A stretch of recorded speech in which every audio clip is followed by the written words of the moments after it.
that you can't walk around with a Pacers jersey without them assaulting you? Well, like, that's so ridiculously stupid. Like, you should be allowed to wear a Pacers jersey wherever you want and not get assaulted. I know that sounds like a crazy take.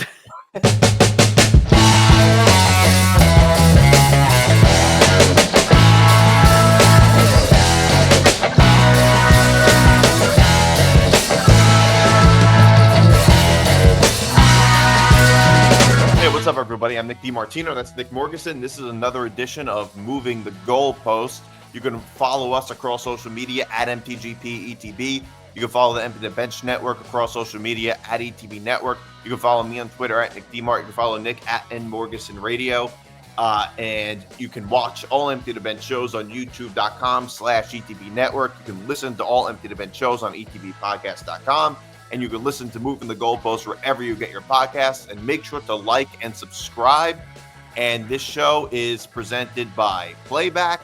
Stay tuned for later in the show to find out more. All right.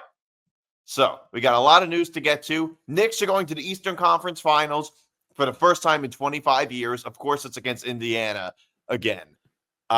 So I'm going nuts. I think this is the happiest I've been in about 7 months.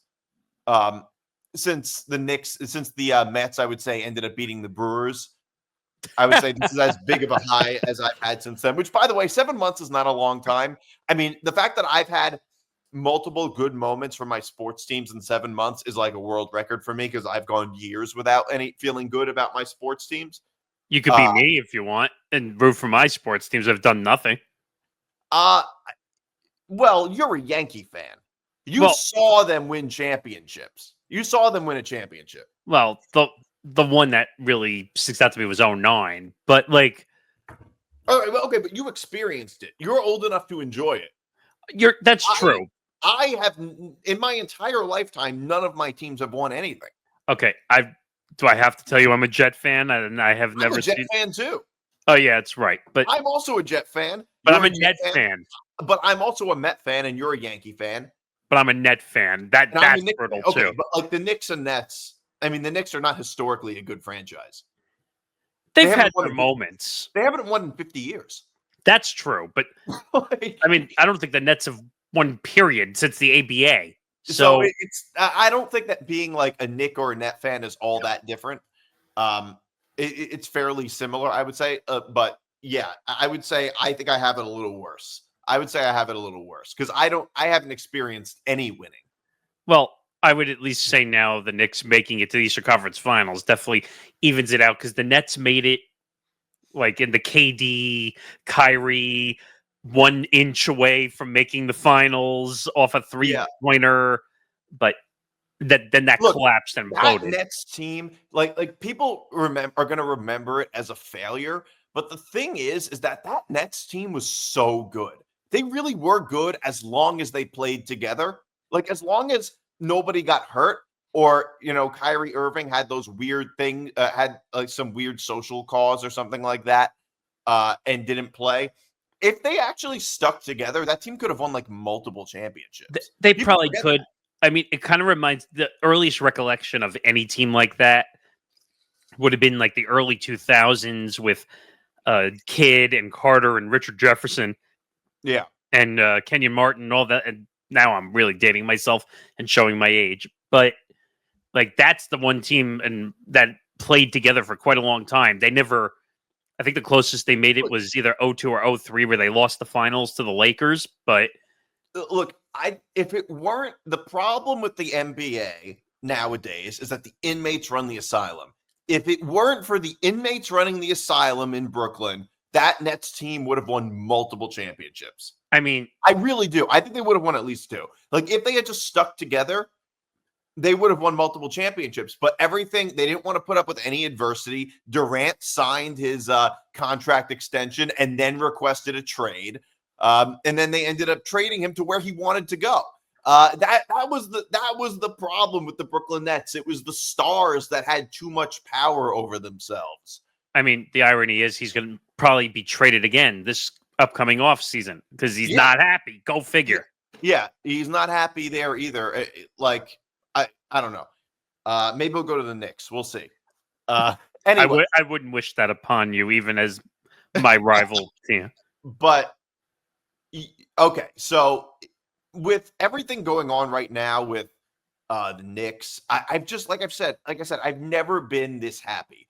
I didn't think look, I remember when this past game 6 was just a blowout. Now, I think a lot of Celtics fans are gonna look back on this with, and I want to nip this in the bud right away, are gonna look back on this with like this revisionist history and say the only reason the Knicks won was because Tatum got hurt. Oh, Which that's a load of shit. That's a load of bullshit because the Knicks were on the verge of going up 3-1 by the time Tatum got hurt anyway. Yes, agreed. And they ended up blowing them out in game 6. They probably would have won in 6. Most likely, the Knicks would have won in 6 games, even with Tatum. Yeah, the Celtics were struggling. This whole NBA playoffs as a whole in 2025 has been weird because we had that weird stat where all road teams won game 1. And I think possibly game 2, except for one other series. But it was very odd. Like the road teams were winning games that they were not supposed to be winning, including the Knicks going into one of the toughest places to win a game, period. The Knicks were the best example. Yeah. At the Garden. Yeah. Yes. Well, at the Garden. Yes. That place Knicks, is impossible to play in. Like, it is the loudest place in the NBA. Well, the thing is, the Knicks only so far in the playoffs, the Knicks only lost one road game, and it was at the Garden. Yes, and you knew the Celtics were not going to roll over. You knew they were going to win at home, and that just set the stage for the Knicks to just annihilate the Celtics at home, and that just looked better as a storyline. And the thing is, I don't think the Celtics are that much worse without Tatum. Like, Tatum is a star player. Tatum is one of the few star players who has the luxury of not being great and can still win. Like you can't say that about other stars. I think that Steph Curry fit that description a little bit earlier in his career. But very few star players of my lifetime ever had the luxury of not being great and were still able to win. And Tatum's one of them. And without him, I didn't think Boston was all that much worse. And the Knicks ended up killing them anyway. And I also think the Celtics were very motivated by Tatum's injury. I'll throw another stat at you, and Ben likes to talk about this stat all the time, being the Celtics fan of this network. Do you want to know what their record was without Jason Tatum this year? I don't know. 8-2. What was their record with Tatum? I don't have that record directly in front of me. Either way, that's a better percentage than whatever their record was. But that's a crazy stat. Without your star, you're 8-2. Now, it helps that you have a Jaylen Brown on your side now. Here's my question. Who did they play in those 10 games? So they played Detroit twice, which is not a bad team this year. No, they're not a bad team. They played Orlando twice, which they split 2 of those games. So they won 1, they lost 1. They played Portland, which was a wash because they're a terrible team. They played Utah, which is a wash, but it was a close game. They played Brooklyn. That's awful. They played Phoenix, who they blew the doors off of without Tatum, but they won by 30 points. So overall, it sounds like they played a pretty easy schedule. They played Washington, which they blew the doors off. They played Charlotte, which was only a 7-point game. So it's kind of a mixed bag. Yeah. Okay, I see. So it was mostly because they just played a bunch of bad teams. For the most part. Detroit, Orlando, Phoenix before all the shit happened. So I would say those 3 or 4 are not bad. The rest are awful. Yeah. But either way, there's very few teams that really are as good as Boston is without Tatum. Well, I was going to say it helps to have a Jaylen Brown, which, by the way, we found out after the series that he has a partially torn UCL. Right. Which I was like, wait a minute, why are we finding this out now? And on top of that, he said, I've been playing with that for months. Yeah.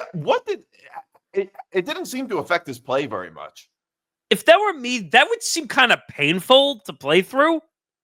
Do you know what a partially torn UCL feels like, though? What even is a UCL? I don't know. It's an ulnar collateral nerve or something. Here's the thing, though. that injury might sound more debilitating than it really is. I agree. Totally. Like, for instance, if I told you I've been walking around with a hernia for the last 4 years, that sounds crazy. But Yes. I've been doing that for at least 4 years, and I didn't even know I had it. So it's the same type of thing. I guess it might be the same thing with a partially torn UCL. You might be right, but to walk around with that reportedly for months and not say anything, or Well, no. That's strategic, though. no, yes and no, because are the Celtics going to end up getting investigated for that? Because you have to report injuries. That's the NBA rule. You can't hide injuries. That's a huge. Yeah. They could get huge fines for that. Yeah, especially now with legalized sports betting, where you need to. Remember with the Bengals, they hit a Joe Burrow injury. We covered it on Forecast when we did our picks. We talked about it on this podcast actually. And here too, yeah. And I didn't actually place a bet on the game, but they wouldn't refund the bets though.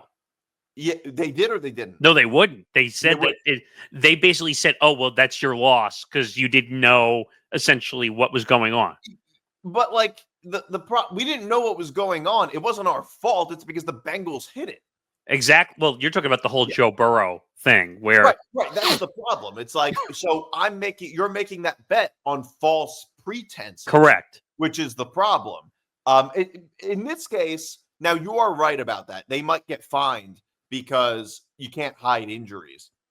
But at least in this case, I don't know if it affected the outcome very much. I find it a little hard to believe maybe it did. I don't know. I wouldn't say he shot the lights out, though, even though he played well. Maybe if he doesn't have that injury, maybe he can carry the team and the load a little bit better. But yeah, maybe. But I think because I listened to you guys last week on the Tatum injury, that looked insane. And I knew right away what happened as soon as my personal trainer, who's also getting a PhD in health and all that stuff, I asked him because he's, all this stuff. And he said, I knew right away when he went to change direction, he saw the movement of the rupture. So he knew it. And I was like, that's bad, right? He's like, yeah, that's going to be a year to 15 months at least. He just got a new contract extension. Fairly recently. Yes. So he might not play all of next season. He's not. They've already said that he got the surgery. This is the other weird thing. Usually athletes will fight getting a surgery right away because they want to figure out if they could rehab it or whatever. Yeah. He went right under the knife. I think the next day or two after he had to. I think he knew. I think he knew I'm shit out of luck. I better just go get it done because I'm just going to sit out longer if I wait. Yeah. Well, how long did Aaron Rodgers take to go into surgery? He's just a stubborn idiot, so that's why did he go right away? I'm pretty sure it was pretty quickly. It was quick, but it was not right away. It wasn't that night. Okay. No. Yeah, no, that's definitely true with Tatum. That he had to have known that. I think he just knew better. He just said, "Hey, I better get the surgery done because I already know I'm going to be out next season anyway." And I'm going to have to rehab the full year just to get back on a consistent schedule. And by the way, no one knows if he'll be the same guy ever again. We don't. We do not know if he'll be the same guy. I mean, Durant has not been the same since his Achilles injury. I remember, I don't remember when he had it the first time. I just know with the Phoenix Suns when he slipped on the wet floor and that re-aggravated the injury. Yeah. But by the way, you know how we look at medical technology from 50 years ago and we think, what the fuck were they thinking? How bad was everything that they had to do everything like this? I feel like we're going to look back at this time with athletes needing to miss an entire year for Achilles injuries. And we're going to be like, what the hell were they thinking? Watch, you're going to see guys come back in 2 to 3 months instead of a year soon. Right. But that's what I'm saying. It's I feel like in 20 years from now, or 20, 30 years, whatever the case may be, the technology will be so much better to the point where athletes won't have to take a year off because of an Achilles injury. I mean, it seems so absurd to me that a non-contact injury knocks athletes out for more than a year. Like, that just seems so absurd on its face. I think it has to do with the structure or the specific hit of the injury, wherever it happens. Now, this is going to be an obscure reference I'm going to make, but do you remember the Family Guy episode, the futuristic episode of Family Guy, where where they travel to different universes, and basically the reason I'm making this reference because it has to do with what you're talking about with technology and stuff. Quagmire, you know his reputation of doing things.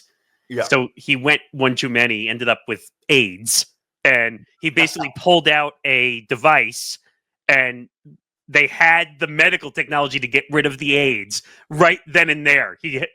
Because of the futuristic world they were living in. So that's my point. Like, you're right. In another 20 years, you'll be able to like replace an Achilles as soon as it gets ruptured and put a new one in, maybe in 20 years. Yeah, exactly. Maybe people with I didn't even think of that. Maybe you could have an Achilles transplant. Exactly. That's the point I'm making. That's why I made the obscure reference. I mean, by the way, if you can have like a liver transplant, it seems a lot less absurd to have an Achilles transplant. Well, like I don't know anything about this, but it just doesn't make sense to me that you can't have an Achilles transplant. Right. I mean, well, wait, what would happen if you walked around without an Achilles? You just wouldn't walk very well. Right. Like, so my question is, if you don't have an Achilles, now I don't know if there's any doctors or orthopedics that listen to this show, but do you think that there's a strong possibility that one day there will be like a market for Achilles? I mean, by the way, one of the biggest problems with like organ donation and why I believe that there should be markets for like organ donation is because there's a lot of people who need organs that have to wait. And there's a lot of people who are like on their way out and would be willing to sell them. But the problem is it's illegal to like sell organs. Yes. So we have to have essentially bread lines for organs. I was always thinking, do you think it's possible that one day people will sell their Achilles to like former athletes and like make a shit ton of money off of it? That would be insane if you could pull it off. Well, imagine though, that certainly is possible. There would, because if you can walk around and you're not like, and you're not wheelchair bound for the rest of your life without an Achilles on one of your feet, don't you think like that would make you that could make you a lot of money? And you might not have to work. It's like, I don't know. I was just thinking that. You could be a hero for an athlete and a fan base if you do that. Hey, I'll give you my Achilles. That's gotta be something. Like, I don't know. Like, someone would be dumb enough to do that.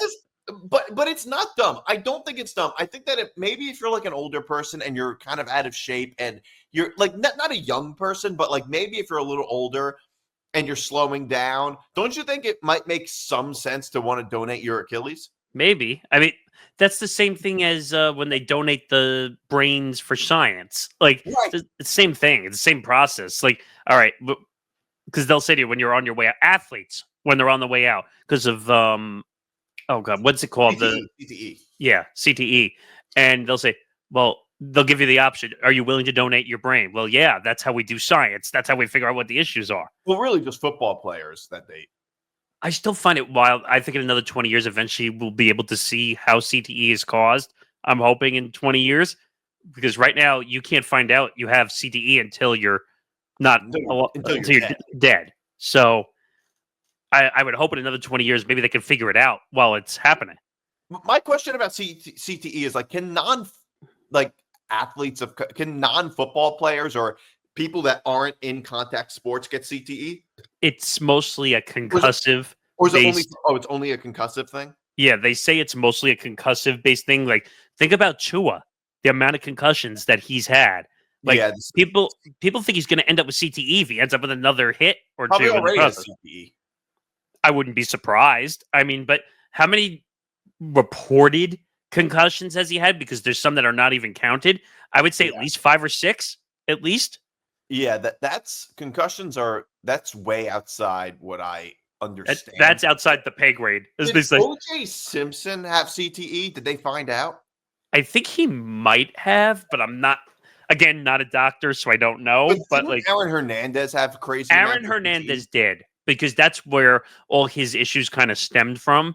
Because You know what, though? I don't know if his issues were because of CTE, because he was a criminal. He was a bad guy to begin with, but they said before that. But they said that his brain was not 100% cognitive when he was decision making, and they said because he had CTE, that did not help. Right. I guess it hurt him on some level. A lot of fronts. Yeah. Anyway. We traveled way off the track there. Yeah, Achilles injuries. We went from Achilles injuries to CTE and organs. All right, so I do want to talk about the series a little bit more. Both series.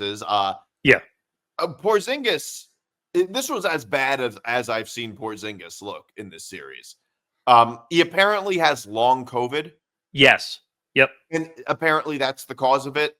I don't know if that's really what his illness is. That's what it reportedly is long. No, it was confirmed. How long ago did he have COVID? He's had when he's had long COVID or COVID itself? No, COVID. I don't know about COVID. COVID. Get COVID before you get long COVID. I think you're right, but he's had long COVID for months. Like, it's not something that just goes away like fast. Like, if you catch a cold, it takes like a week or whatever for it to go away. Long COVID is like a longer form sickness that zaps your energy, and that was the issue that Porzingis was having. So he would go out there for 5 minutes or 7 minutes, and then you wouldn't see him for the rest of the game sometimes. Yeah. And that was a wasted body, in my opinion. Yeah, it was. It certainly was a wasted body. I mean, like, one thing, like, look, I said this many times. I remember I said that the gap between the Celtics and the Knicks is bigger than between the Knicks and the Pistons. And I went into this series thinking that there's no way the Knicks will give the Celtics as much trouble as the Pistons gave the Knicks. I thought there was just no way. Well, I'll say something you said to me before going into that series.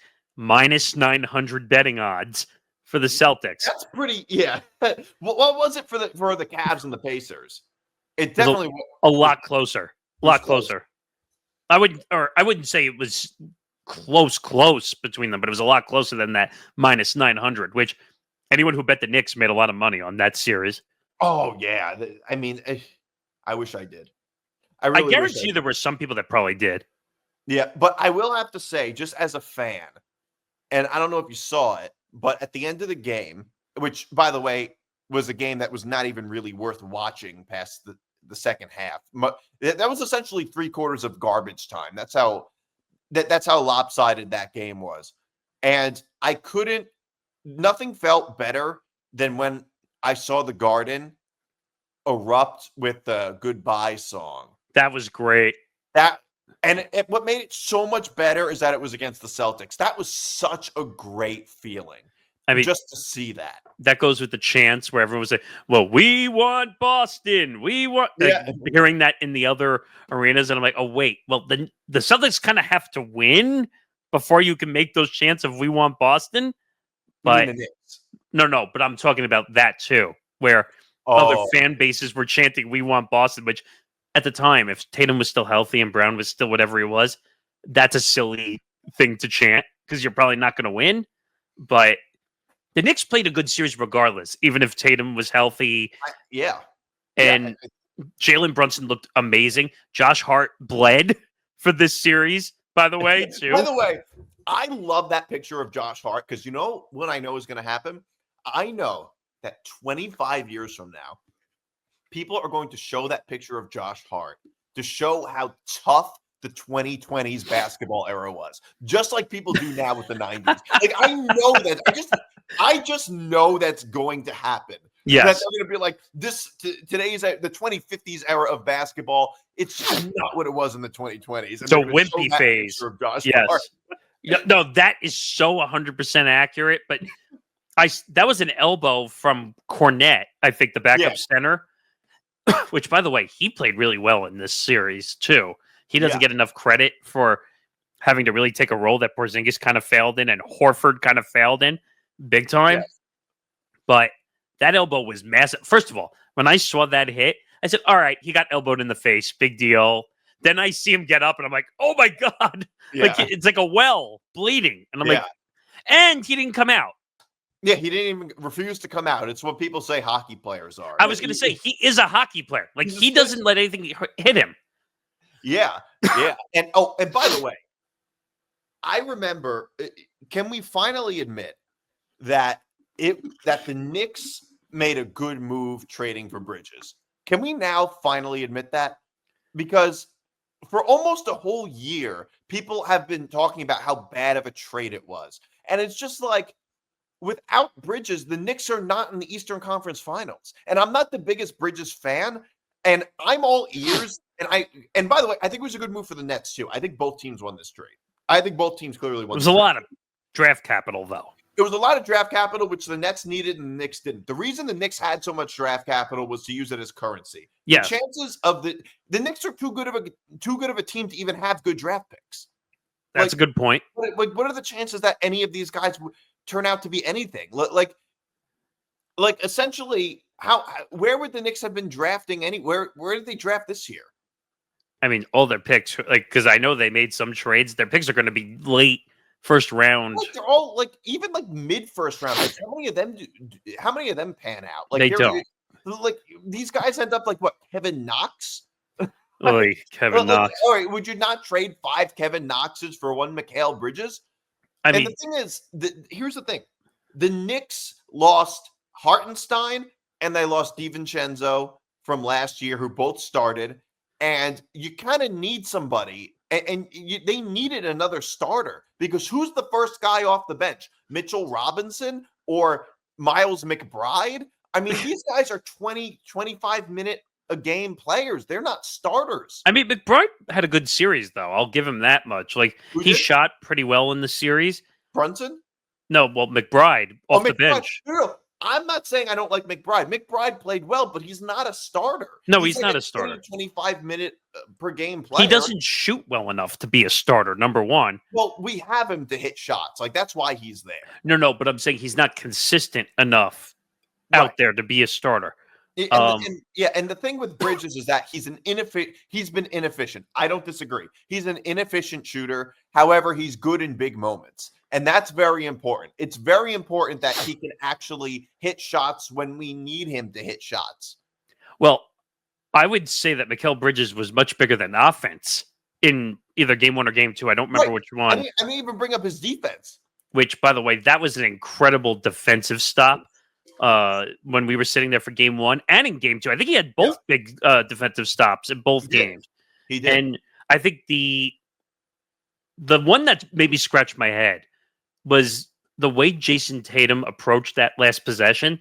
I think that was game 2, I think. Where the one that he dribbled into the corner on the left hash, basically. Oh, yeah. I think that was game 2. I think it was game 2, because game 1 went to overtime. Right. So Jason Tatum dribbles himself into the left corner for whatever reason, doesn't drive to the hoop. And I think Bridges had that defensive stop too, if I'm not mistaken. Yeah. So I think people think of Bridges as an offensive guy all the way back to the day with the Suns. And then the Nets get him. It was a great part of the deal that they got in the Kevin Durant trade with the Suns. But then he demanded out to the Knicks, which made no sense in the long run. It made sense. He wanted to play with Brunson and Hart. Yeah, and the Nets should have said, F you, we're not trading with inside our own division. But it was a good move for the Nets because they got the draft capital they needed. I guess you could argue maybe if they had traded him to a different team outside their division, but it's not like the Nets were competitive anyway. No, that's true. But 5 second-round picks was such a bizarre trade, though. That's what I was trying to figure out. But the short of this is the Knicks played much better than anybody else thought they were going to play in this series. Forget the Tatum injury for a moment, because they played well regardless. I think this series was going to go 6 or 7 games regardless, just because the Knicks were on their game. They're more consistent offensively. The defense was there. Josh Hart was blocking shots in this series too. Now, I don't think Jalen Brunson played his best in this series either. I think that if he were to take it up one more notch, maybe they might have a chance to beat the Pacers. But you're asking a lot out of that body of Jalen Brunson. Well, Jalen Brunson carries the offense. And I mean, I'm not saying he shot well every game. He certainly didn't. But overall, I'd say, look, there's a lot. And you know what? He's clutch. He is clutch. Now, sometimes his clutchness is a little bit overstated, like in game 6 against the Pistons. I think he took like 17 shots in the fourth quarter. Yeah. So you can talk about how great he, well, look, if you take a whole bunch of shots, some of them are bound to go in. I mean, the more frustrating thing for the Knicks is going to be Karl Anthony Towns has to not pick up 3 fouls before the second half starts. And by the way, the funny thing about Towns is that, like, you could be deaf, watch the game with the sound off, and you can tell if the foul was called on Towns or if he didn't get a foul call from his from his reaction. But that's everybody now. And now the joke I made during the playback broadcast the other day was, get used to this motion when you watch a game now, because, and for people who can't see on the audio side, I'm waving my finger around in a circle because that's what every NBA player wants now, because they want a challenge on every attempt. And that's Karl Anthony Towns every time. Challenge. Like, certainly. And, Mitchell Robinson has, I guess I have mixed feelings about Mitchell Robinson. Well, his free throw shooting? Well, yeah, he's a really good player. Here's the thing, though. He can be a liability on offense because of his foul shooting, but the flip side is the reason the teams are hacking him and picking up fouls is because they want him off the floor. If he really was so bad, they wouldn't be hacking him. And you've heard me say this a million times, and I'm going to say it again. I wish they would get rid of this hacking rule. I wish they would get rid of it. Which hacking? Hacking somebody off the ball. I wish that they would get rid of it. Like not allow it is what you're saying? Yes, because it's stupid. It slows the game down. It's not entertaining to watch someone who shoots 37% from the free throw line. But there already is a rule that you can't do it within the last 2 minutes. Okay, but first of all, that's a cop-out, because the last 2 minutes, no one cares. Because at that point... But my question is, like, what would the rule be? I'm saying no more hacking someone on purpose. No, but what I'm saying is, like, what would the penalty be under the scenario? Because you already can't foul somebody technically. Like, it's against the rules. Treat it like a technical foul, and you pick the shooter like you would for a technical foul. So for any off-ball, because here's the thing. I'm talking about if you're clearly purposely hacking somebody who's a bad free throw shooter, like a Shaq, right? So I see what you're saying, but so if you foul off ball, here's the problem with that. The problem is you see that happen a lot when it's like, well, I guess you could, when it's like late in the game and, well, I guess they usually foul the guy with the ball. But what's the point of the take foul rule, though, anymore? Because that's technically the rule when you foul somebody on purpose, that they're supposed to call a take foul, which they don't. And does anyone really want to see Mitchell Robinson shoot 10,000 free throws in a semifinal, conference semifinals game? No, nobody wants to see it. Well, maybe if they just made it like the technical foul rule, it would solve a whole lot of it. Because you would be able to pick the free throw shooter technically on it when they call defensive 3 seconds. It's a technical foul. You pick the free throw shooter. Same thing. If you purposely hack somebody, they should call a technical foul and you pick the free throw shooter. Yeah, no, I actually don't think that's such a terrible idea because it's just not good for the game. It's not good for the game to have guys just shooting. And it's not because I want to accommodate terrible foul shooters. It's because it's just bad for the game. That's the problem I have, because people say, oh, it's an excuse because they don't want to work on their free throw. No, dummies. It has nothing to do with that. Right. It's just bad for the game. And I do get that, because you have to understand basketball is a television. Sports are just television products. Yes. And they have to do what they can to make it a good product. And it's not a good product when you have a whole bunch of guys, when you have centers getting hacked because they can't shoot foul shots. Before they had the 2-minute rule, because it used to be that you could hack anybody at any given time. What do you think the Lakers had to do down the stretch when they had Shaq? They literally had to remove him for the last 2-3 minutes of the game sometimes so that he wouldn't get hacked on purpose every single time. The truth is, though, we see it sometimes. I will say there are very few players that actually fit the description where, like, how many guys could get hacked really fit the description of a Mitchell Robinson, a Shaq, a DeAndre Jordan, Dwight Howard? They're, like, I could probably count them all on one hand, maybe two hands. Like, that's a good point. Like, I don't think it's a huge thing, but I can understand why the NBA wants to put a stop to it because it's just bad for the game. It's not good for the game. And by the way, the NBA playoffs this year have been some of the best we've ever seen. Yes, agreed. The games have been great. Almost a decade. The Pacers have been like the top contender of that because I feel like Tyrese Halliburton has finally come through after all those issues, him not playing during the Olympics and getting benched, and like people questioning his mantra of whether he can be a really good player. And if I'm not mistaken, he was voted the most overrated player in the NBA, which is such a silly and ridiculous thing. Well, it was according to players that they thought he was overrated. That makes it worse. Which, I mean, yeah, he's just got to. My only criticism is that he's got to get his dad under control. I mean, his dad's an idiot, number one. And why is he allowed to sit on courtside? Oh, because it's his son. Whatever. But I don't take issue with him sitting courtside. I take issue with him not being held to the same rules as everybody else. Well, it took a few days, but they eventually said, all right, you're not allowed to be with us anymore at all for the rest of the playoffs. Yeah. Yeah. And by the way, in this series, I guess it's good that he's not going to be around for the Knicks Pacers series. In this series, I have very mixed feelings, and I'm a little bit nervous. Oh, by the way, I do want to talk about the guy in the Tyrese Halliburton jersey, and I'm sure most of us have seen this video. It's going viral, and a bunch of Knicks fans were throwing trash at him. Full bags, like not like pieces of trash, like literal like bags, like they would hurt somebody. Yeah. Full bags of trash that, he really could have gotten hurt.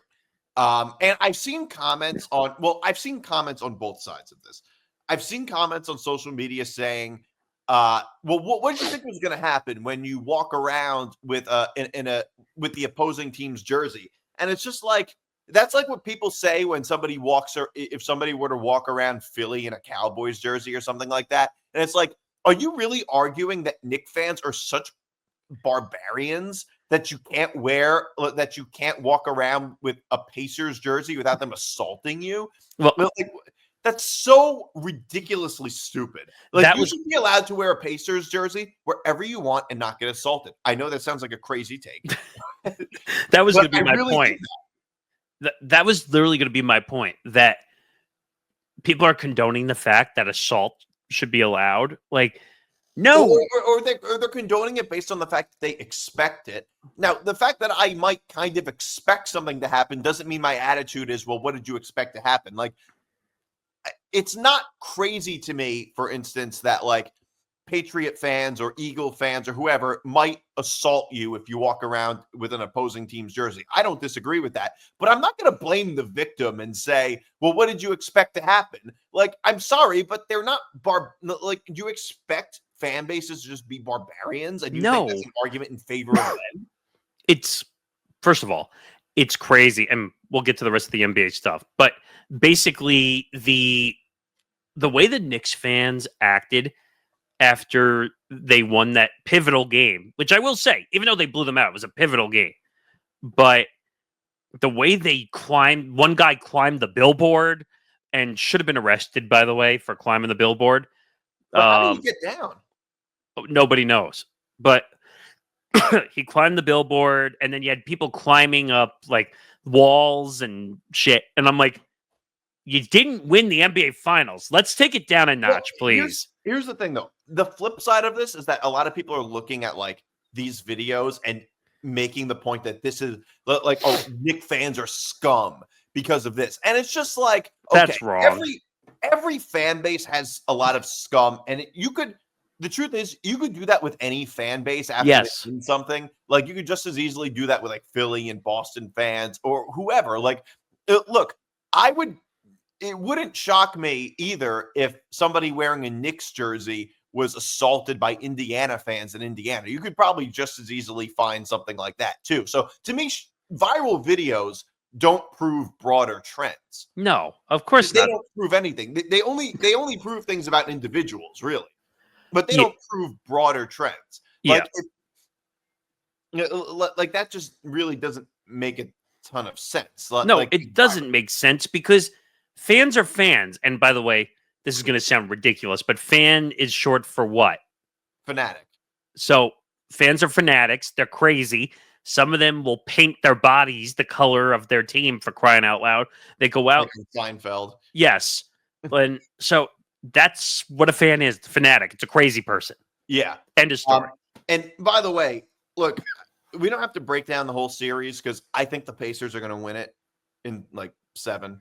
I could see 6 or 7 games. I think the Pacers are going to win. But, and like the Pacers are, look, there are some things that the Knicks have over the Pacers, which is that the Knicks honestly have better players in their starting 5, I would say. But the Pacers also, I think, their offense flows a little better than the Knicks does. And they're a little deeper. They're definitely a little deeper than I would say the Pacers have more height than the Knicks too. Like, yes, they do. And that's going to burn them because of some of the small guys that they put out there. I mean, Miles Turner alone. In some ways, they seem to be more efficient. Their offense flows very well. And I think the Pacers are a really, really good team, and they're going to give the Knicks a lot of trouble. Well, they're a deeper team. I feel like the Pacers play more guys than the Knicks They're do. a deeper team, but the Knicks also have, I would argue, better players in their starting 5. Like, I would take Brunson over Halliburton. I would take Towns. That's debatable a little bit, but I would probably take Brunson. Brunson over Halliburton. I'd probably take Towns over Siakam. Or you're right, but I feel like Siakam can be a tough guy to defend. Also, I'm not saying those guys are bad. I'm just saying, like, I would take the Knicks starting 5 over the Pacers starting 5 just as players individually, but the Pacers are deeper. Yeah. And they have a whole bunch of guys who can hit threes. So all that is certainly up there. But I'm less interested in that because I hope I'm wrong about that. I'm less interested in that. What I do want to say is I think Jalen Brunson might already be on the Knicks all-time Mount Rushmore. All right, let's slow down on that one a little bit. But it's not crazy. It's not crazy. But outside of Walt Frazier and Patrick Ewing, who else are you going to put on there before Brunson? Because it's not Bernard King. He never made it past the second round, and he was only on the Knicks for a couple of years. And he only made the playoffs twice. Same thing with Carmelo Anthony. He only made the playoffs 3 times his entire tenure with the Knicks. Never made it past the second round. And, like, who else would you put on there in that 3 spot other than Brunson? I mean, if you're going to go based off of track record and accolades, I guess you could say Jalen Brunson has made it further than any other Knick has in quite a long time, making it to the Eastern Conference Finals. I think he probably is the best since you. Because I would probably take Brunson over Carmelo. I mean, I would argue, since none of those guys won a title with the Knicks, I don't think it's going to happen, but if Jalen Brunson were to get to the NBA Finals, because I heard a ridiculous take from Kendrick Perkins the other day that he thinks that the Knicks could win a title if they keep going and playing at the high energy that they're playing at. If they were somehow to magically win a title and get past whoever is on the Western Conference side, he would be the greatest Knick of all time, in my book. Because none of the... Well, do the other greatest Knicks of all time have a title? Walt Frazier is too. Okay. So I would put him behind Frazier at number 2. Maybe I'd put him... It also just depends on how good he plays in the finals. Individually. Like, that matters too. Like, what was his performance like? Did they win because of him or in spite of him? Like, if Brunson... Okay, if the Knicks were to win the title, there's almost a 99% chance Brunson will be finals MVP. But if he's not... But, like, let's say somebody else... If he doesn't have a good series and somebody else wins finals MVP, I would say maybe not. But I would say that those two are actually mutually exclusive, because if Brunson has a crappy series, they're probably going to get destroyed. No, I completely agree. Like, I think that if the Knicks play as well as they did against the Celtics, I think they could beat anybody. Moving the goalposts is presented by Playback. Watching sports is more fun with others, but we spend too much time watching alone. Playback is a virtual space where communities can stream live sports together with everyone perfectly synced up. Creators can hop on stage, deliver their own play-by-play analysis and commentary, and invite viewers up for Q&A. Playback makes watching sports fully interactive and a social experience. From playing fantasy sports, rubbing your favorite players and teams, and watching with the commentators and communities you care about. Win or lose, sports are best enjoyed together. Join our community by going to playback.tv/ETB network to find out more, including our live stream schedule. And now back to the show. We can talk about the West a little bit too. Oklahoma City killed Denver. This was crazy. So I was surprised that they went down like this. I'm not surprised because they lost by 30 points. Well, Denver is not the same team that they were from 2022. I mean, but I expected them to put up a fight. Yes, but Aaron Gordon was playing on a grade 2 hamstring strain, which he probably shouldn't have been out there, but somehow he managed to put up 8 points and 11 rebounds. I mean, Jokic was getting stopped by Caruso, the smallest guy on the court, and I kept yelling at my screen when we were watching this game. I'm like, are you kidding me? Knock him over. Like, yeah. And he weren't doing it. He was getting befuddled out there. Yeah. I mean, I don't know. Like, Jokic can't do this on his own. He thinks he could do it on his own. This guy was averaging a triple-double most of the playoffs, which was insane. Well, the thing is, nobody wins by themselves. It's a team sport, and it's a competitive game.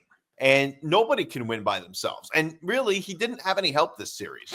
I mean, Jamal Murray had his moments, but not enough. Michael Porter was a complete bust this whole series. Yeah, Michael Porter Jr. he became an internet meme. And then he got hurt. So he had a shoulder injury on top of it. So he was completely used to shooting threes from 50 feet away for no reason. I'm trying to think who else. Braun actually had a really good game 7. He had like 10 points in the first quarter. Yeah. But everybody else forgot to show up to the game on top of it. Yeah. Well, here's my pick. My pick to win the championship this year would be the Timberwolves. Really? Based on how they're playing, I think the Timberwolves beat Oklahoma City, and I think they beat the Knicks or the Pacers, depending on who comes out of the East. Now, the question: clearly, the team that comes out of the West is better than the team that comes out of the East, but I think the Timberwolves are going to win this. The questions I have for the Timberwolves are: if you could hold Anthony Edwards down, whether that's double teaming or whatever you got to do to take the ball out of his hands, it's going to be tough for Minnesota to win games. So, yeah, but the same thing can be said about SGA. Yes, but they have more weapons around the perimeter. That's true. The thing is, it's very hard. I don't know if they're going to be able to stop Anthony Edwards. That's what I'm saying. If Anthony Edwards goes off for, 30 and 10 or 11 assists, then it's going to be impossible for them to do anything.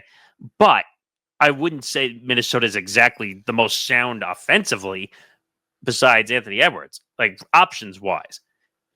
So they got to figure that out. And Anthony Edwards has just been unbelievable. He has, but OKC is also, I think, in the top 2 or 3 in defense, if I'm not mistaken, either. So, and they're a deep team. I also think having a guy like Chet in the center helps defensively. SGA has struggled in the playoffs more than Anthony Edwards has. That's true. And by the way, they were in the same scenario last year where they were the number 1 overall seed last year, and they got bounced out. So, well, they were a young team and they were inexperienced last year.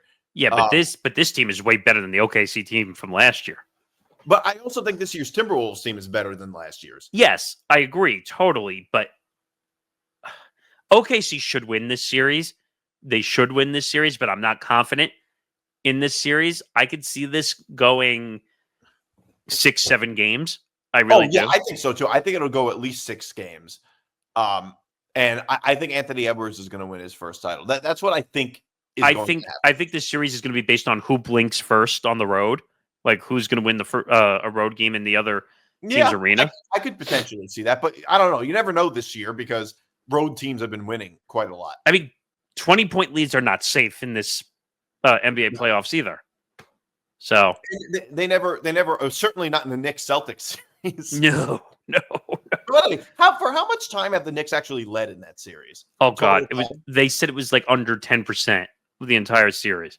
Well, actually, after games, no, they can't be that low because they led the whole game. Well, before the blowout, I'm saying like they said it was like 10%. Yeah, of the minutes. Really low. So, well, because they were winning games at the very end, which was kind of crazy, but we'll see what happens. I guess they showed some grit that we didn't know. I mean, OG was also really good. That's what helped them get back on the Celtics side too. It wasn't just Jalen Brunson from that point of view. Oh, it was everybody. I mean, the Knicks, look, I get the Celtics blew both those games, but if the Knicks don't play a great game, they don't win either of those games. No, they would have gotten blown out. So I do want to talk about. I do want to talk about this the Subway Series a little bit. Okay. We don't have to talk about the games a ton because we don't have a ton of There's time. one storyline. Right.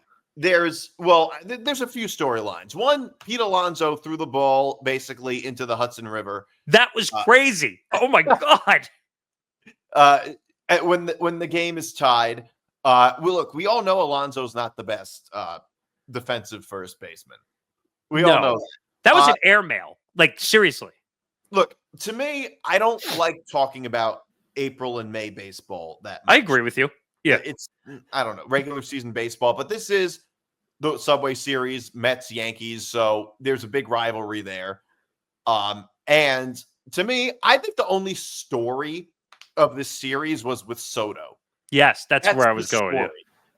With Yankee fans. And let me just say, and I talked about this on Leftovers, I think that the Yankees' derangement of Juan Soto, Yankee fans' derangement of Juan Soto, many of them, is so unbelievably deranged. Their hatred of Soto. He's not a homegrown Yankee. He was on the Yankees for a single season. Just 1 year. It was a season and a half, but who's counting? But yeah. Okay.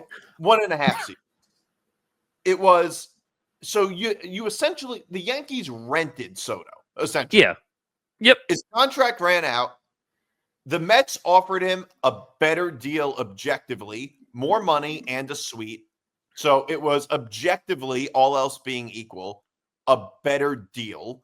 And it's not even like the Mets aren't contenders just like the Yankees are. Both teams are very good. It's not like he went to a bad team. Right. So by all else being equal, it was a better deal to go to the Mets. And he chose that better deal. And Yankee fans are looking at him and saying, how dare you choose the better deal? Instead of choosing the Yankees tradition.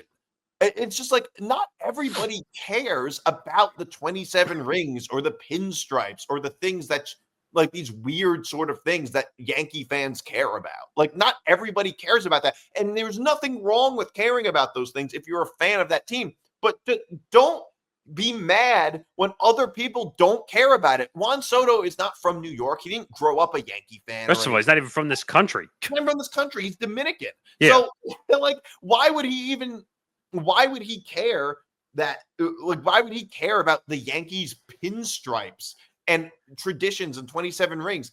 Nobody cares about the 27 rings. They haven't won in 16 years. That matters more than the 27 rings. No, I agree with you on that standpoint. I think, talking from a logical Yankee fan here, definitely Yankee fans overreacted to the scenario, knowing that they were probably going to lose him to Steve Cohen, who probably would have spent $1 billion if the bidding went that high. He was going to get Juan Soto if it killed him. So... yeah.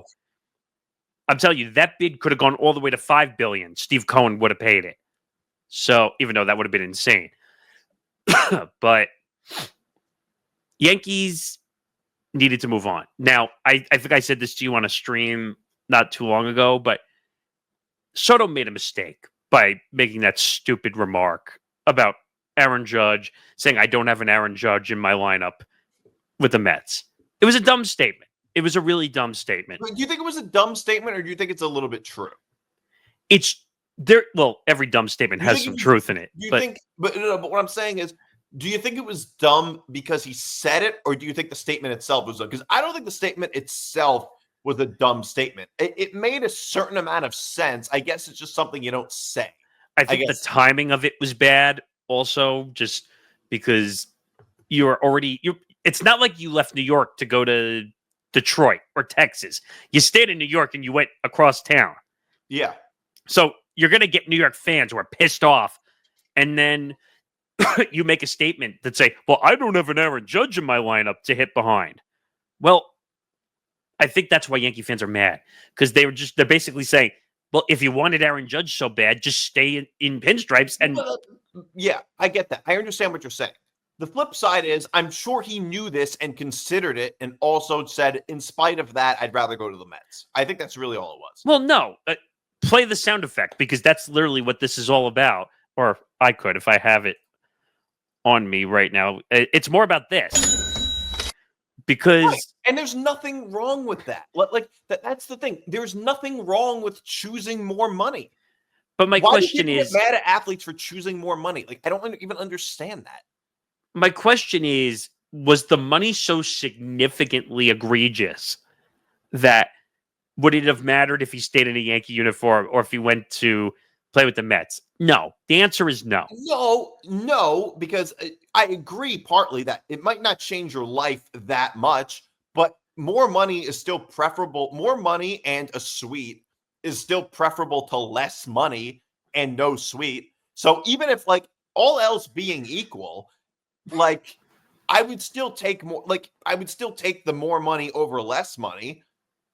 I feel like Steve Cohen still looked like he came out 100% desperate in this process, though, because the Yankees had a threshold. They knew once they hit a certain number that it was over. That was it. The Yankees were actually disciplined for the first time in my life as a Yankee fan. And they said, we're not going to derail the payroll to pay a guy. Yeah. And by the way, in that case, if you think that Steve Cohen overspent, then how can you even get mad at that? Well, I'm mad at the fact that I'm not saying the Yankees did anything wrong by not offering him as much money as Steve Cohen did. But don't get mad if he goes to a different team that offers him the money that he wants. For me, it's not that. It's when, like I said, when he made that dumb statement, and he could have stayed with the Yankees if he really wanted that bad. Because let's put it this way. What was the difference approximately between the deals? I think it was like 25 million, I think. In total. You're telling That's me a lot of money. But wait a minute.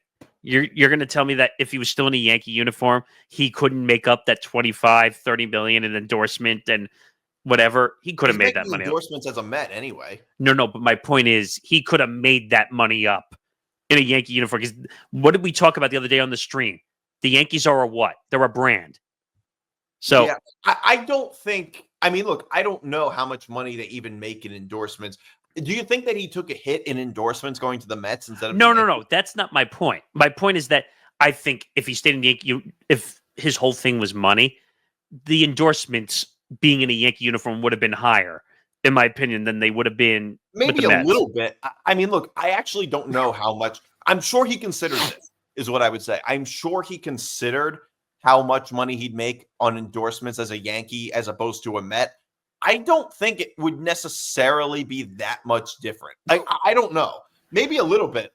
The one thing I will say is I do find it weird, like that a lot of fans are reaching into the pocket of an athlete. That's a little weird. Like, the thing is that it's so hypocritical to me because, first of all, the Yankees have been doing this forever, which was just outbidding for other teams. They've been doing this forever, and then it finally happened to them. And you just made me think of the point I was going to make, which I think I'm more frustrated with the Steve Cohens of the world, the Guggenheim partners of the Dodgers, all these, they're not owners anymore that are owning the franchises. They're firms. They're venture capital firms that are owning these franchises. So they're willing to throw away $800 million, $1 billion to go after these guys because it's an investment. But the Yankees did the same thing. No, but my point is that was George because he was invested in making this team better individually or as a family.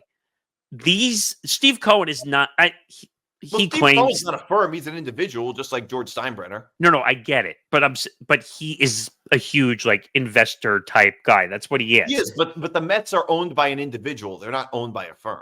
That's true, but my point is you're seeing Steinbrenner, right? But you're seeing a lot of these financial gurus taking over ownership in professional sports, and that's frustrating. Look at what the Dodgers did, just for example, $1 billion in layaway, so to speak. Yeah.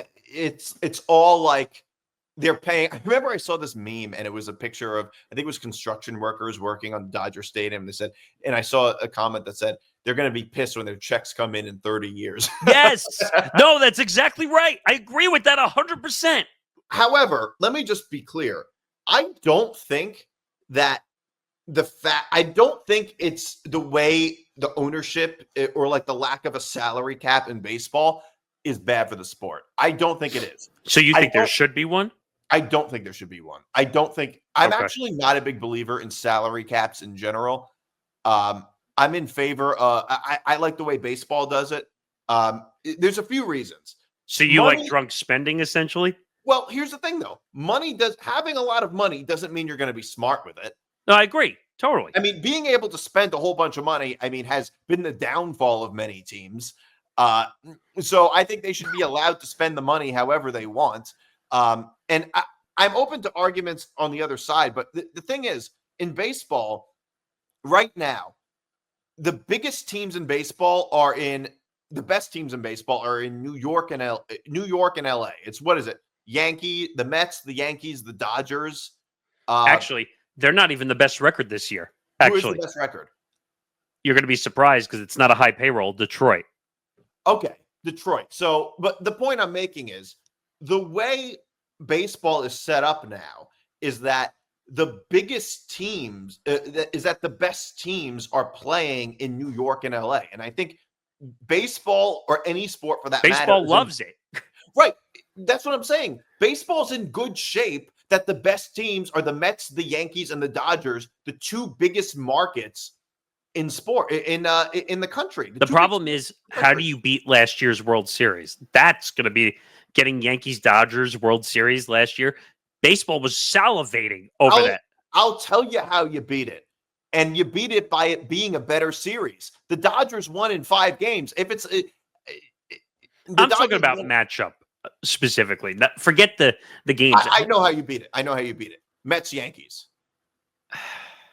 Is that not bigger than Yankees Dodgers? I would say no, because you don't think that it would be a bigger deal? No, because Yankee Dodgers has been around in the bowels of history forever. Yankees and Mets was big, but Yankee Dodgers has always been a thing, all the way back. Another Okay, what do you think? Okay, but the Yankees Dodgers happened last year. Don't you think that that there will be a narrative of fatigue about the Yankees and Dodgers if they play again? Oh yes, absolutely. Okay, I see. But you don't think that a Mets Yankees World Series, a Subway Series this year would be better than Yankees Dodgers last year, especially if it goes more than 5 games? You're talking about comparing the two. Yeah, the Yankees Mets series would obviously be better this year. Huge. Do you understand? Not even just in New York, the national media would have a field day. The problem is you're going to get every annoying fan that's not from New York. They're going to say, I don't want to watch this shit. Look, baseball is the 3rd biggest sport nationally. Okay. So what are you saying? NFL, NBA, and Major League Baseball? Right. Actually, 4th if you include college football. Yeah, I agree with you. Yeah. But on a national level. But baseball's really big in certain markets. New York is one of them. New York, in New York, baseball's right up there with football. And there's certain things Mets, Yankees, and Dodgers are all big stories, or all fairly relevant nationally this year. I mean, then like I said, you get the one random team like Detroit, which already has 30 plus wins. And then you get the ridiculous story with the Colorado Rockies, who have 40 losses already. I mean, but yes, I think baseball's in good shape. I think that baseball, contrary to popular belief, I think baseball is not a dying sport, especially based on how things are going now. I would say it needs to evolve. I wouldn't say it's dying. But here's the thing, though: baseball has evolved. Now I understand for a while they took a long time to evolve. But can you really argue that within the last 5 years, with all the changes that they've made, they haven't evolved? Between like the pitch clock and the runner on second base, and I hate that rule, by the way. I'm not a fan of it either. But that's not the point. The point is, can you really argue that baseball hasn't evolved a lot in the last 5 years? I would say it's evolved, but the average age has still not changed. And that's the biggest issue for baseball, that you're not getting a young enough demo to watch Major League Baseball. And part of that has to do with the way baseball is being consumed. They're trying to go more digital, except for that stupid Roku package. Well, but it's also a slower game. Look, there's only so much baseball can do to be as popular as football. Well, football is just a more exciting sport to watch than baseball. Well, football also has an international pull that most sports don't have either. But you think football? No, basketball has a bigger international pull than football does. I mean, basketball is big in China. No, I agree, but the NFL is not that big. The NFL is not that big globally compared to a brand like the NBA. I mean, they're going to be playing in 7 countries this coming season. But the MLB baseball is big in Japan. No, I agree with you, but I'm saying people don't want to get up at 4:00 in the morning to watch the games in Japan. They're just not going to do that. Based on football, I guarantee you, if I asked you this, you're more willing to get up for an international football game than you are a baseball game. I am too. I am personally, but we're Americans. I'm talking about international people. I would venture to guess that baseball and basketball are actually both bigger globally than football. I would guess that basketball is probably the biggest global brand, the NBA, and then the MLB, because at least the MLB is big in Japan and seems to be big in South Korea. And there's a whole bunch of Dominican baseball players. So I'd venture to guess it's probably pretty big there too. Well, in some countries in Latin America. You also have the Korean Baseball League. That's and all what I'm that saying. stuff. But given that there are some star Japanese players right now, at least makes it Shohei. Exactly. Ohtani, or before it was Ichiro. You're right. I can't really think of an international standout really in the NFL. There are none unless you count American Samoa. No, you're right.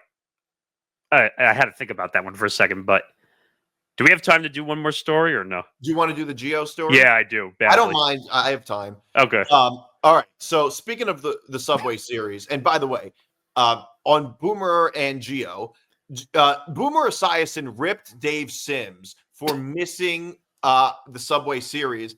It seemed like, in his defense, that Dave Sims was taking off. In Boomer's defense, because he posted that he was going to Seattle to see family for Mother's Day. Because that's where he's originally from. Yes. Right. And he was the radio broadcaster for the Mariners. TV. I'm sorry, TV.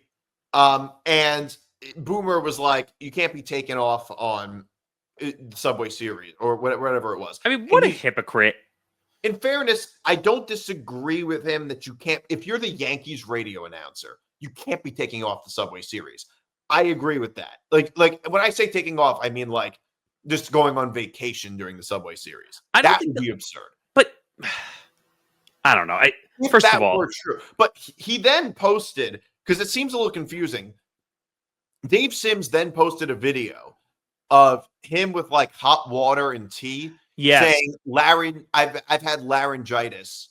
And to me, it's I am a believer. There are some people that are very hostile towards sick days, and I understand that the broadcasting business is a lot more hostile to sick days. Yep. However, if you have no voice, or you're so sick that you can't perform, you have to take a sick day. You have no choice.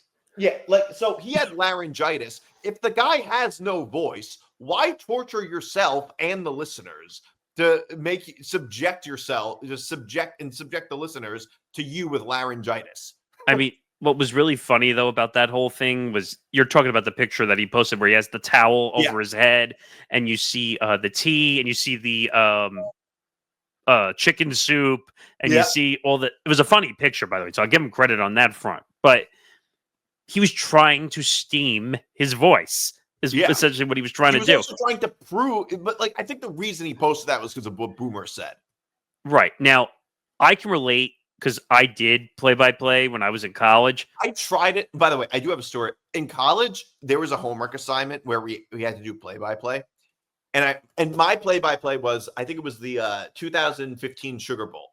Oh, so you had to do a moment of a game. Right. Okay. It was, Ohio State and Alabama, that game. And I remember I was so bad at it because I remember one of my lines was, and he gets tackled at the 52-yard line. That's how bad I am at play-by-play. I said the 52-yard line. Now, I can relate to Sims, not in the amount and quality of Sims, but I called 2 games in the same day, 2 college basketball games the same day. It is tough, and you have to protect the shit out of your voice so you don't lose it. You also have to be energetic. That was the toughest part. Like, you can't sleep through. Like a lot of jobs, you can sleepwalk through a shift. You can't sleepwalk through a game if you're the radio broadcaster. Right. And the dumb thing that we had to deal with also is usually when you're the play-by-play voice, you don't do any of the halftime shit. Like usually you go off and you take a break. Like I got stuck in the being on the halftime show on top of it for the studio host. By the way, and not just with Boomer, there's also some more to talk about with Gio. So, Gio made fun of Rich Eisen. Gregg Gianotti, in case people are wondering. On the Boomer and Gio show. So here's because Rich Eisen went back to ESPN, here's what he had to say. All this Rich Eisen stuff that's out there, I guess he's going back to ESPN. Well, I mean, ESPN's in the midst of overtaking the NFL network. So, it makes sense that he would end up going back to ESPN because he's the guy that was one of the original starters of the NFL network. Yeah, and because over at our Infinity Sports Radio, I guess Rich Eisen is on there, and then they get the people over there that are working here. Like, I wonder what that means. You could still be on with us, or that whole thing. And then I saw Pat McAfee made headlines. He was like, I guess ESPN's trying to send me a message, putting on Rich Eisen the same time that I'm on. And I'm like, man, there's so much talk about Rich Eisen. I mean, he's got to be the most boring talk show host in America. Why is everybody talking about it? Why does he get all these jobs? Well, because he left ESPN. Wasn't a little bit of controversy while he left it? Or he wasn't happy with ESPN, and there was this opportunity to do the NFL Network, and he became the signature guy over there at the NFL Network. I understand. Yes. And I remember that, and he was a good studio host, and he was good at reading highlights and doing highlights on ESPN. I mean, the talk show is ambient. Well, the talk show is more about pretty much football, right? I don't know. I just any clip that I see, it feels like they're doing a remote from a funeral home. I mean, it could not be more boring. Okay. So okay, we'll stop. I'm ready to yell, but I'll let you go first. Okay. To be honest with you, I think he's kind of right. There's some things, though, that are so egregiously stupid. I think that some of what he's saying is kind of true. And the reason I agree with him is not because I think Rich Eisen is particularly boring. I just think that, and I think he's a good studio host. I agree with all that. I mostly think that the solo show format for radio shows is tough. Is just kind of dying, and very few people do it well.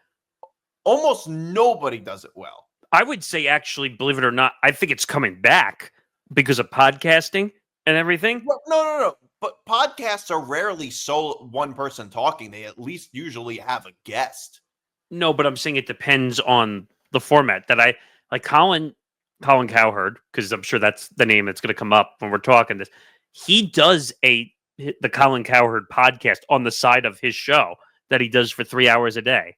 Yeah, but he doesn't talk by himself. He talks by himself for maybe 10 minutes and then brings on a guest. I think it depends on the news, because usually you're right. Usually he has somebody with him. If he does do it by himself, it's something short. Like but the thing is, his radio show, he's one of the few who actually does a show by himself and does it really well. Well, very few people have really done it well. I think Francesa did it well until the very end when he was kind of mailing it in. But for the most part, I don't think sports radio shows should be one person. Like, I just don't think many people do it very well. First of all, I would say what Colin does is way tougher than what Francesa did, because Colin did not take calls once he moved to Fox. When he was at ESPN Radio, he took calls a little bit. Now he did a little bit at Fox Sports, but he rarely takes calls. I think the show is better without calls, by the way, because I think calls are a waste of time. To be quite honest, I don't think calls add anything to a show. It depends on the quality of the caller. Most people who are calling in, I'm a fan, rah, rah. Like, I don't care. Well, actually, no, I think some hosts do it well. One host that takes calls and does it really good is Jim Rome. Yes, I agree with that. Really good, but he does it in a way where like he like ranks callers and he criticizes them for making a bad call, or he racks them for making a good call. I like it. It's good. So he does it. Some people do calls really well, and it could really work. Francesa did calls well too, because he argued with the listeners. He argued with them, which people didn't like. However, and sometimes he was rude, but I think it's good that he actually held the callers' feet to the fire, and they actually had to make a point. I mean, there's always one that stands out to my mind. Andy Pettit's a starting pitcher. Yeah, that's the biggest one. I mean, that one will always stand in my mind. What bothered me partially, and this is from a radio nerd standpoint from working in the business, you heard him criticize Infinity Sports Network. That's the same company. The same company that owns WFAN. Same company, Odyssey. Criticize Infinity Sports Network? Yes. Okay. He literally said, why is he still here? What's going to happen? First of all, I laughed when he's like, well, what's going to happen to the hardworking people for Rich Eisen show? First of all, moron, it's not in the building. It's not in the building. Rich Eisen's show is done in a studio in LA, and Odyssey is carrying it on their feed. So don't give me the excuse of hardworking people in a studio. All they're doing, because I did this when I worked in radio.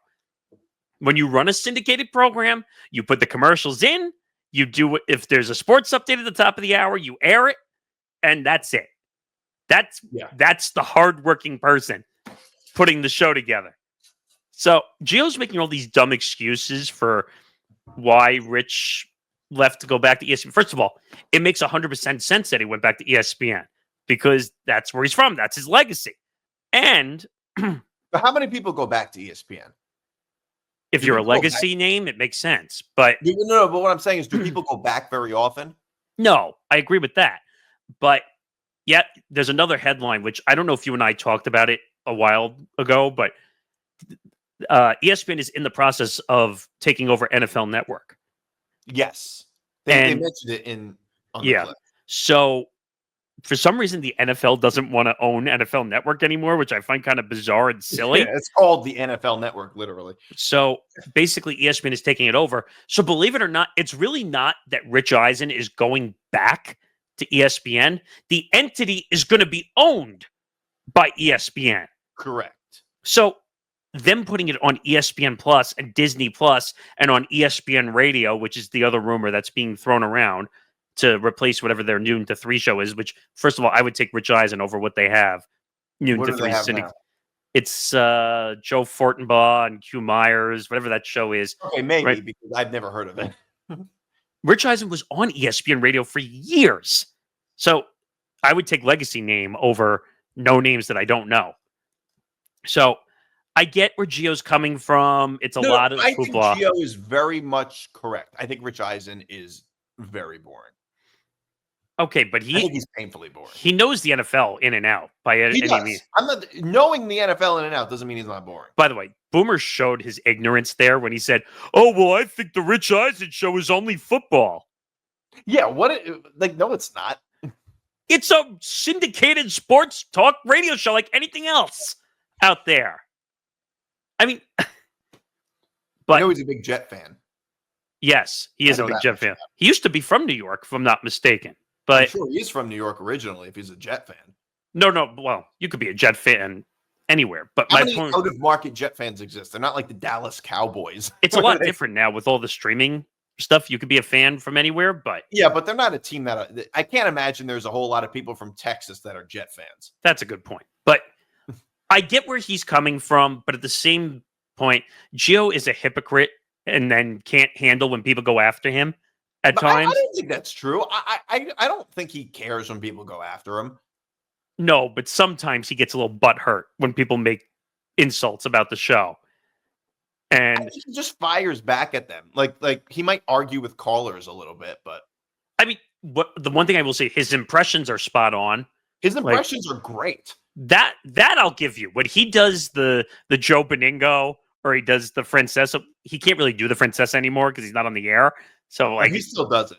But it sounds kind of wrong though when he does his it. Mad Dog. His Mad Dog. His Mad Dog is on the money. And it's perfect because Mad Dog's in the news all the time.